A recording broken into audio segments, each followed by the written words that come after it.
Povo querido, graça e paz. Espero que estejam todos bem. Estou aqui com muita alegria hoje meditando no texto do Evangelho de Marcos, capítulo 13, e nós vamos meditar a partir do verso 28, e o tema de hoje é vigilância. Vamos falar um pouco sobre a importância da vigilância, mas deixa eu ler o texto. Como eu falei, Evangelho de Marcos, capítulo 13, eu quero ler a partir do 28, que diz assim: Aprendam a lição da figueira.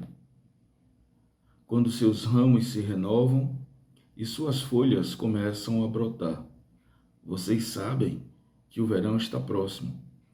Assim também, quando virem estas coisas acontecendo, saibam que ela está próxima, às portas. Eu asseguro a vocês que não passará esta geração até que todas essas coisas aconteçam. Os céus e a terra passarão, mas as minhas palavras jamais passarão. Quanto ao dia e a hora, ninguém sabe, nem os anjos no céu, nem o Filho, senão somente o Pai. Fiquem atentos, vigiem. Vocês não sabem quando virá esse tempo. É como um homem que sai de viagem. Ele deixa sua casa encarregada de tarefas, cada um dos seus servos, e ordena ao porteiro que vigiem. Portanto, vigiem, porque vocês não sabem quando o dono da casa voltará. Se à tarde, se à meia-noite, ao cantar do galo ou ao amanhecer. Se ele vier de repente, que não os encontre dormindo. O que digo a vocês, digo a todos, vigiem. Amém. Glória a Deus por essa palavra. Jesus está naquele que nós conhecemos, principalmente quando lemos o Evangelho de Mateus, como o discurso das dores. Na verdade, um dos últimos discursos de Jesus antes de sua morte. O discurso dos ais. É quando Jesus começa, de fato, agora a trazer uma mensagem mais contundente, uma mensagem mais direcionada sobre o seu sacrifício, sobre a sua entrega, sobre a sua morte. E nós lemos um trecho dessa passagem a partir do verso 28, onde Jesus começa a falar para os seus discípulos, ou na verdade, ele já está finalizando o seu discurso, e ele diz assim: aprendam a lição da figueira. Quando seus ramos se renovam e as suas folhas começam a brotar, vocês sabem que o verão está próximo. Eu gosto muito dessa parte didática de Jesus. Jesus, ele contextualizava de maneira que as pessoas tinham condições ali de observar a partir do seu dia a dia, do seu cotidiano, as coisas que falavam aos seus corações, e observar a figueira, né? Observar essa renovação nas folhas, observar quando elas começavam a brotar. Para todo judeu, aquilo era um sinal claro de que o verão estava se aproximando. Então Jesus, ele vai usar de elementos da natureza, Jesus vai usar de elementos do dia a dia, para que os seus ouvintes comecem a perceber, comecem a observar os sinais.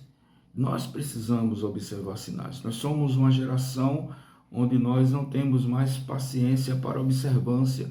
Nós somos uma geração que não tem mais paciência para os detalhes, né?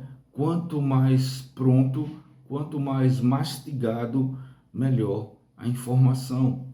O problema é que isso tem nos levado justamente a esse lugar de imediatismo, e nós não temos vivido o Evangelho na sua plenitude, até porque o Evangelho na sua plenitude, ele é vivenciado com paciência, com observância, com cautela, com tempo.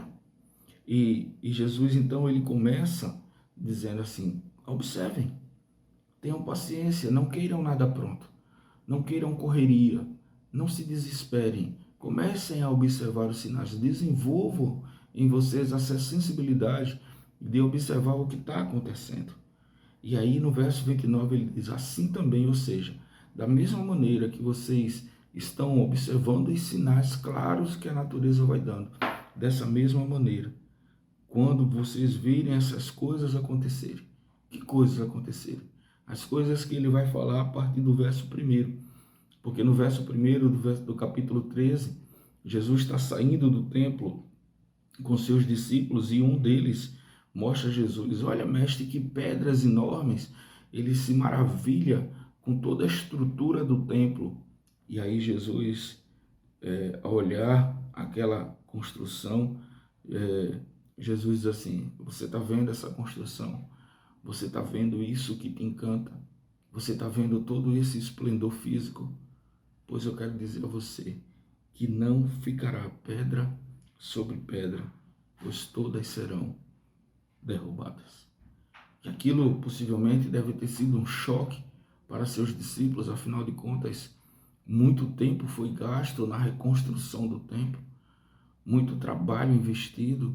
O templo simbolizava o local da adoração, a centralidade da adoração, mas Jesus ali já está apontando para o seu sacrifício, onde o templo físico ele já não teria tanta importância no sentido da presença, porque a presença agora ela passa a habitar no templo vivo, que somos nós, e Jesus está dizendo, olha, não ficará pedra sobre pedra.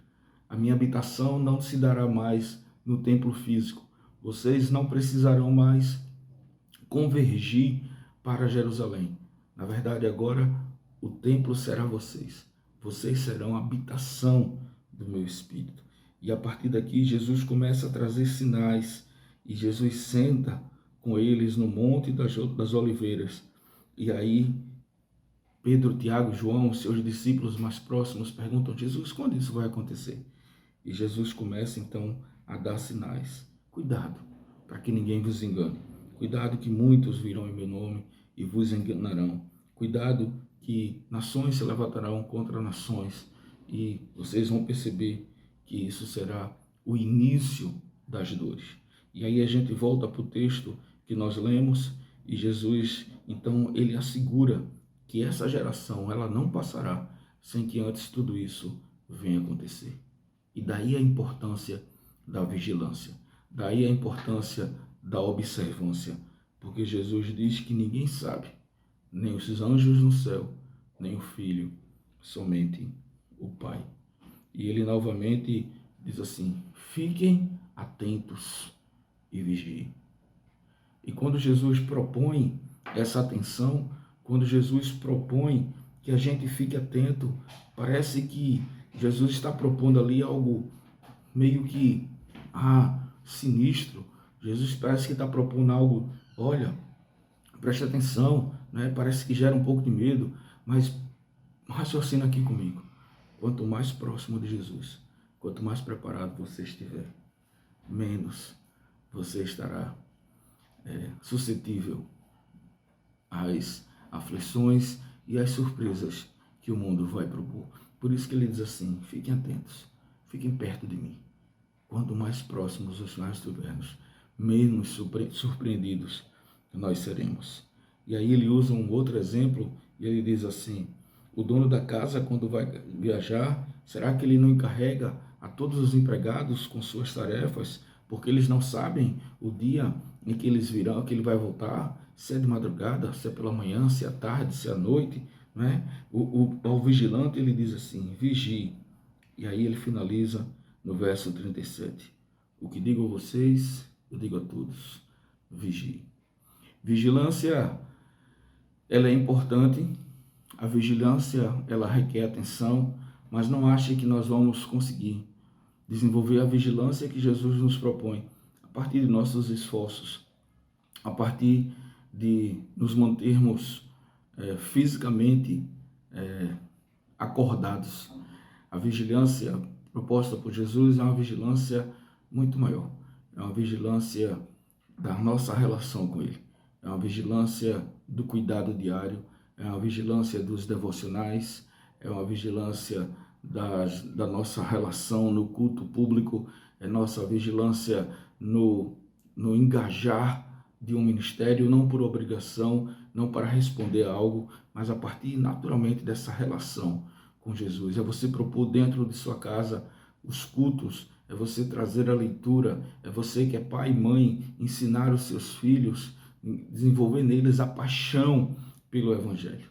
Essa é a vigilância que Jesus propõe de todos nós. Que essa palavra alcance um lugar agradável no teu coração, permaneça vigilante. Que Deus nos abençoe em nome de Jesus.